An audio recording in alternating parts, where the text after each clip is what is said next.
Now in this lecture we will be talking about DNS and DHCP servers. So DNS stands for Domain Name System. You can consider it as the internet phone book.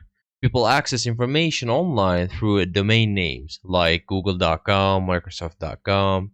So web browsers interact using IP addresses. DNS translates domain name into an IP address so browsers can load the internet resources such as the HTML and the JavaScript, the resources that we can see on the screen of a website that we asked for. And as you know, every device connected to the internet has a unique IP address that other computers use to find the device. So DNS servers eliminate the need for humans to remember IP addresses, such as the IPv4 or the IPv6. So how does DNS work? DNS resolution includes translating host names such as www.example.com into an IP address that computers can understand, such as in here this example. So in here we ask for google.com and then we receive a reply from the DNS server that google.com is on this IP. So each device connected to the internet has an IP, as you know, which is required to identify the correct internet device, such as a street address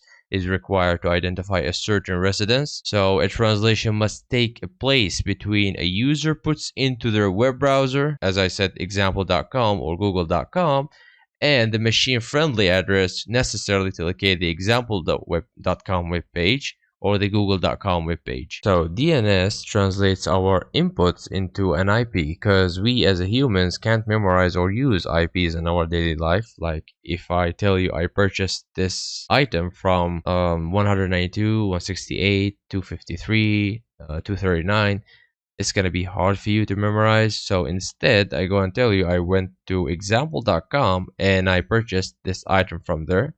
And you can go there and you can purchase it from there. So it's going to be way easier for you to find the same website that I went to. DHCP stands for Dynamic Host Configuration Protocol. So it is a network management protocol used to automate the configuration of a hardware on IP networks, enabling it to utilize the network services like the DNS, the NTP, and any UDP or TCP based communication protocol.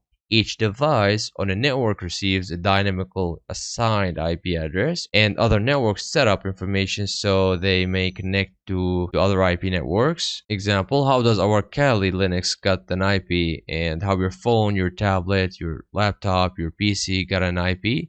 They got it through the DHCP service. These IPs get leased and it changes almost every 8 to 9 days. This process is up to your ISP. Even your public IP uses DHCP. So if you go to Google and take a note for your public IP, and after a week or a month or 2 weeks later, go and check again, you'll see that you have a different IP. So in companies cases, they might get a static IP. So we have a dynamic IP and we have a static IP. So in some company cases, they might get a static IP address, so it never changes, counting on their MAC addresses. Like let's say this MAC address should always have this IP, and the benefit of this, like the CEO can access every website on the internet, but the employees, they won't be able to access some websites such as YouTube, Facebook, Twitter.